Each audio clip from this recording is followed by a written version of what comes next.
Hello, my name is VIv Hoyland, and today I'm going to be talking to you about my research project, which was an exploration of bilingual Welsh English speaking clients' language preferences in therapy. My motivation for conducting this research originated from when I volunteered at my local Samaritans branch in Bangor. Despite having a dedicated Welsh language line for callers, the branch often struggled to keep it running consistently because there weren't enough Welsh-speaking volunteers.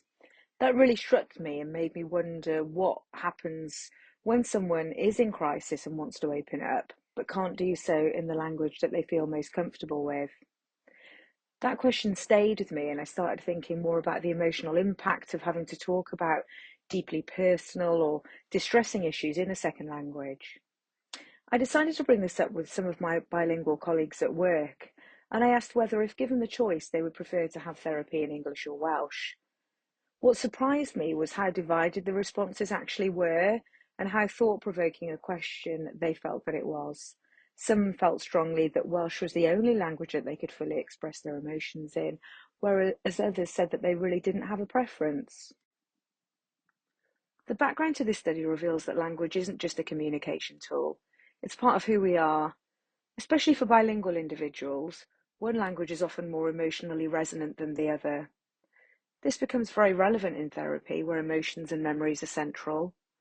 Research has shown that people often feel more connected and expressive in their first language. Furthermore, despite a significant Welsh-speaking population and legal rights to bilingual services, there's a striking lack of Welsh-speaking therapists. This gap may be due to limited training opportunities, funding, or even perceived demand, but it raises concerns about equitable mental health support.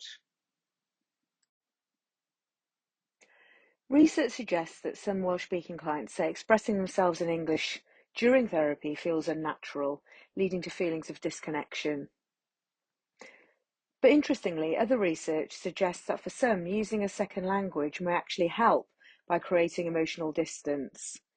This shows how personal and complex language preference can be in therapy. There is a clear gap in the literature. A lot of background evidence is anecdotal, and we can't assume that all Welsh speakers want therapy in Welsh. Some research also suggests that age may influence language preference due to language attrition, for example, Crystal's research in 2010.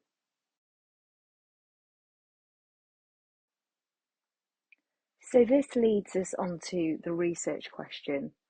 The study aimed to explore not only language preference, but also whether age plays a role, especially as older individuals might experience a decline in second language fluency.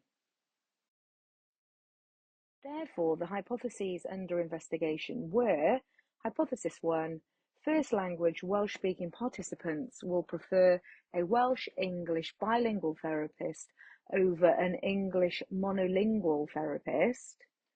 Hypothesis 2, there will be a positive correlation between participants' preference for a Welsh-speaking therapist and participants' age. We'll now take a look at the method. Our target group were bilingual Welsh-English speakers who identified Welsh as their first language. We recruited 51 participants through the Sona platform at Bangor University, word of mouth, and social media platforms such as Facebook. All participants were 18 or over, and while no financial incentive was offered, Sona participants did receive a course credit for taking part. The research was quantitative in design. The first hypothesis explored participants' preferences for a bilingual or monolingual therapist. The second hypothesis looked at whether age influences this preference. We also dug a little deeper and tried to explore how language shaped emotional expression, rapport, and feelings of acceptance in therapy. The survey that we employed in this research was designed using SciToolkit, which allowed us to manage everything digitally. There were 10 questions in total. 8 collected demographic and preference data, 1 included a 5-point agreement scale with 14 items, and 1 final open-ended question invited further comments about language and therapy. Participants accessed the same questionnaire either through Sona or a link shared via email or Facebook. After reading an information page, participants provided informed consent. On completion, they had the option to receive the results. The study met all ethical standards set by Bangor University and followed BPS and BACP guidelines. Participants remained anonymous throughout, could withdraw at any point, and reassured that their data would be securely stored and only accessed by authorised personnel.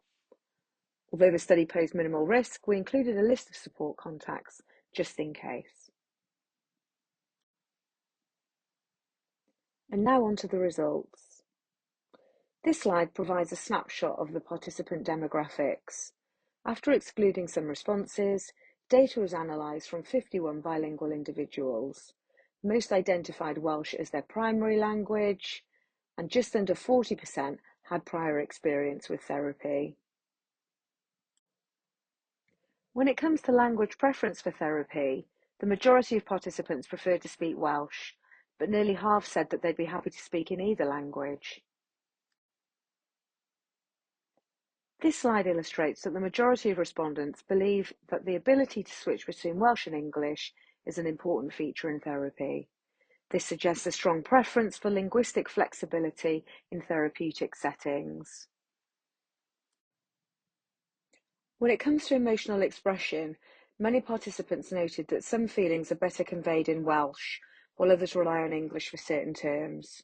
This dual reliance on language shows that for bilingual individuals, emotions may not always map neatly onto one language alone, but rather require access to both. The first graph shows the overwhelming agreement amongst participants on the importance of counsellors understanding a client's Welsh cultural background.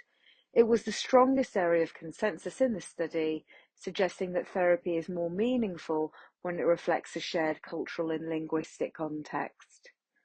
Access to therapy in Welsh was also rated as important by 2/3 of participants.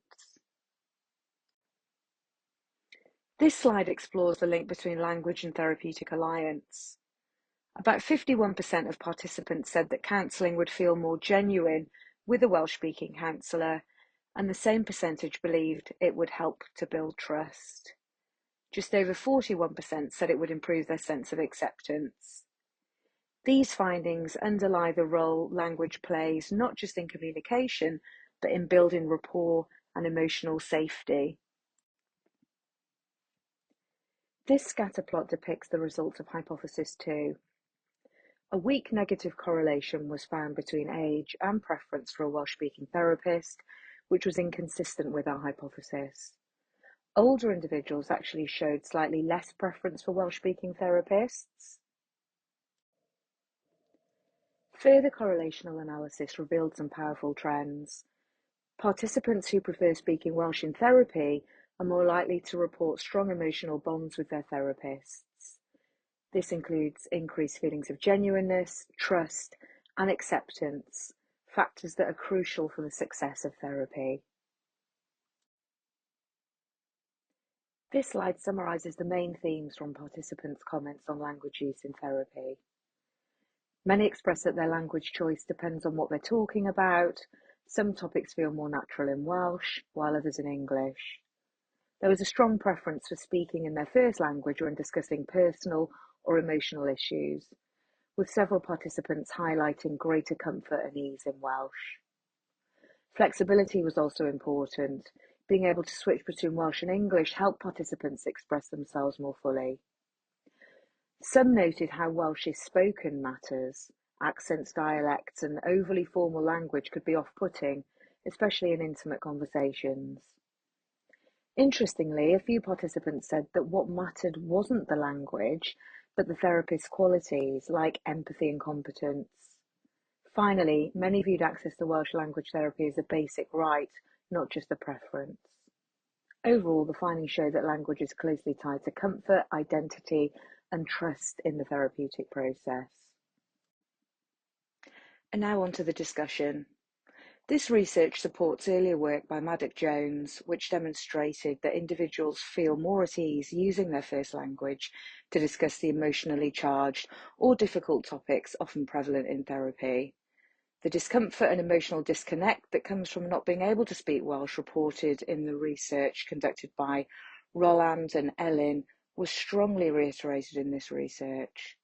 Participants in this research also felt a knowledge of Welsh culture would enhance their experience of therapy, echoing earlier research conducted by Davis and Maddock-Jones. Some participants pointed out that speaking Welsh alone isn't always enough. Regional dialects and different meanings of words across Wales could sometimes cause confusion or create barriers in therapy. It also mattered how Welsh was spoken. People felt much more comfortable when therapists used everyday informal Welsh rather than very formal or academic language. Overall, the way that Welsh is used in therapy really matters. It's closely connected to identity and self-expression, so recognising these nuances can make therapy more meaningful and effective. While there was strong support for using Welsh in therapy, participants also highlighted the need for flexibility. Many people use a mix of Welsh and English, sometimes called Wenglish, in daily life, and they wanted the option to naturally switch languages during therapy, depending on the topic or how they felt. Research, including work by Gore and colleagues, suggests that switching languages can actually help regulate emotions. Sometimes switching to a second language can give a bit of emotional distance, especially when the feelings in the first language are overwhelming. At the same time, participants shared that using their first language, usually Welsh, often led to more authentic and meaningful emotional expression. This shows how important it is for therapists to be flexible and to really understand which language is tied to the key moments or feelings in a person's life. Many people felt that Welsh was better for expressing emotions tied to nostalgia, especially terms like hiraeth, which have deep cultural significance in Wales. This makes sense since emotions are often expressed more vividly in a first language. When it came to clinical symptoms like anxiety or depression, there was a suggestion that participants may prefer to speak English because these types of medical terminology were more familiar in that language. This really shows why we need to be flexible when choosing a language in therapy. Different languages might be better for different emotions or issues. The research also shows that language preference plays a big role in building trust in therapy. If a client feels more comfortable speaking Welsh, they're more likely to feel accepted and understood when their therapist speaks it too.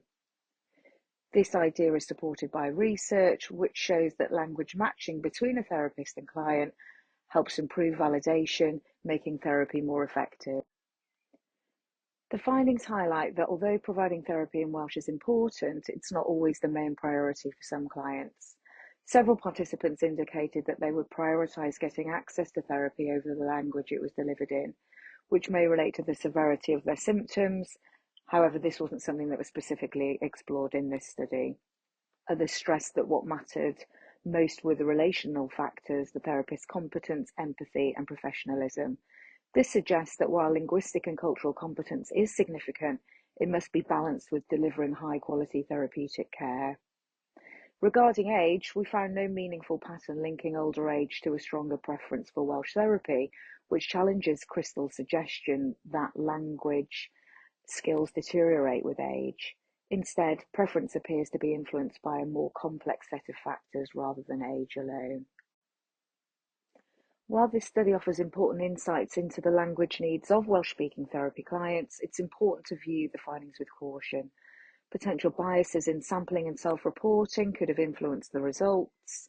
Future research would benefit from a more diverse, stratified sample and a more structured qualitative analysis to deepen understanding of the underlying emotional and cultural factors at play.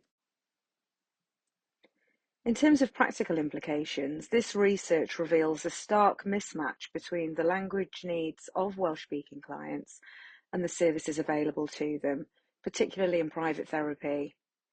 Despite legal protections, real-world access remains inconsistent, creating barriers that can undermine the quality of therapeutic relationships and outcomes. Moving forward, organisations must not only comply with Welsh language rights, but embed them meaningfully in practice, ensuring Welsh-speaking clients feel fully supported without needing to advocate for basic access. In terms of future research, there are several areas that would benefit from more attention. Firstly, we need to explore whether receiving therapy in English versus bilingually actually affects how satisfied Welsh speakers are and how effective therapy feels to them. At the same time, understanding a therapist's own experiences is crucial, especially how they navigate the challenges of working bilingually. We also can't overlook older clients. Their language preferences may be shaped by memory and cultural comfort, and that has implications for engagement. Altogether, these insights could help shape more inclusive, culturally aware mental health services across Wales. Thank you very much for listening, and now I can take any questions.